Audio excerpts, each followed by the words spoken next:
So my friend sent me this text the other day, so I figured I'd make a video on San Francisco. Now, San Francisco is highly romanticized. It's the place you've got to be if you're working in tech, or at least that's what they tell you.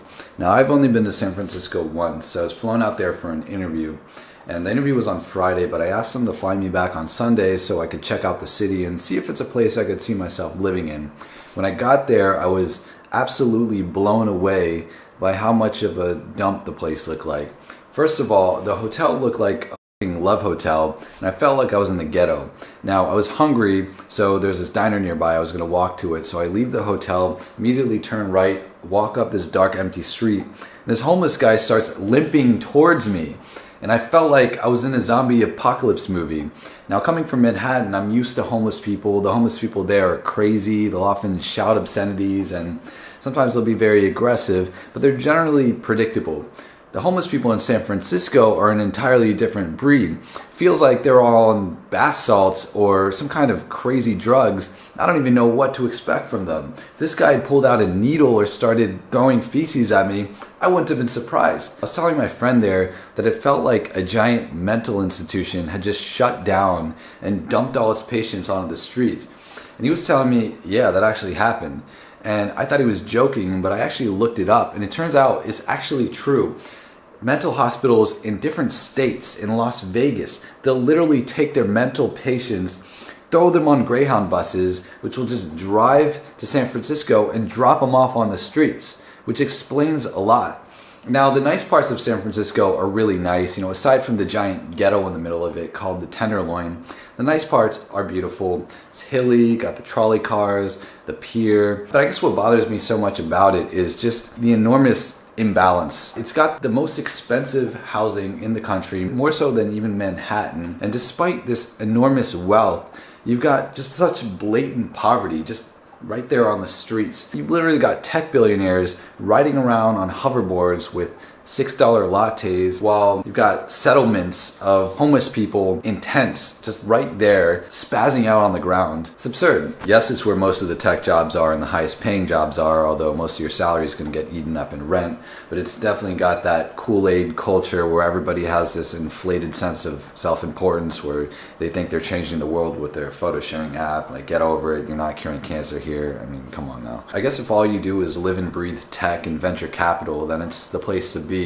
But it's just a shame that you can't afford to live in San Francisco anymore unless you basically work in tech and make six figures. So there's not really much diversity in terms of culture, and it can be very one-dimensional, at least from what I hear.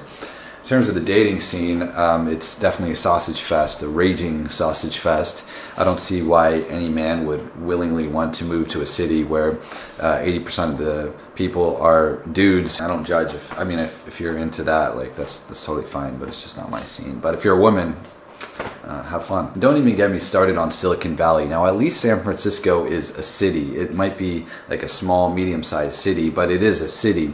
Silicon Valley is basically just a giant, sprawled-out suburb. There is literally nothing to do there. There are residential homes. That's it. Why the hell would any young person want to live there? The whole purpose of a suburb is for middle-class families to be able to afford a home close to a city but on the outskirts where they can have some space, raise a family, but still be able to commute to the city for their jobs. Now, when a house in the suburbs is $1 million, $2 million plus, that kind of defeats the purpose of it being the suburb. The whole point of the suburb is that it's affordable. Other than that, there is nothing to do in a suburb. So why would any young person want to live in a suburb? Literally the only reason at this point would be for the career opportunities of working at Google, Facebook, whatever, which is great. Work there for a year or two, but goddamn, that must be boring as fuck. Of course, if I'm married and my wife is also working and we're both making six figures, because that's the only way we'd be able to even afford a house in these suburbs, then yeah, I guess it's not that bad. But if you're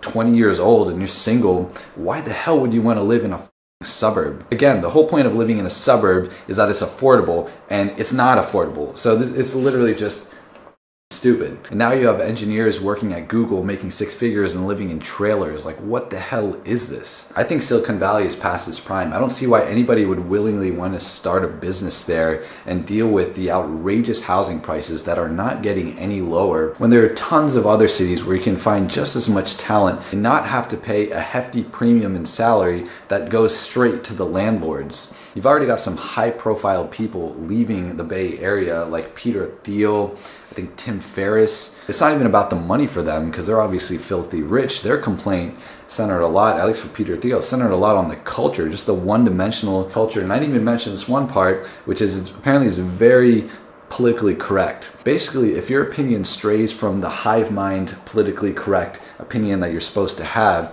then you're kind of shunned for that, which is very unhealthy. It's not good to have a culture where you're not allowed to have different opinions. We should be embracing different ideas. That's what helps us progress forward. But apparently San Francisco very much has this politically correct hive mind culture, which is just toxic. So fuck that. Anyways, I think San Francisco is past its prime.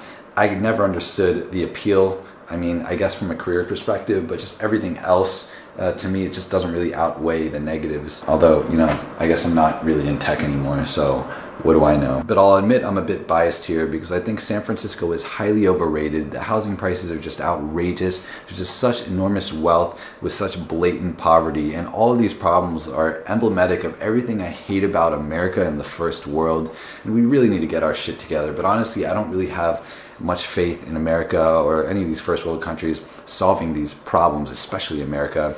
And so honestly, at this point, I really hope that remote work will be more embraced so that people can live anywhere and don't have to live in these shitholes.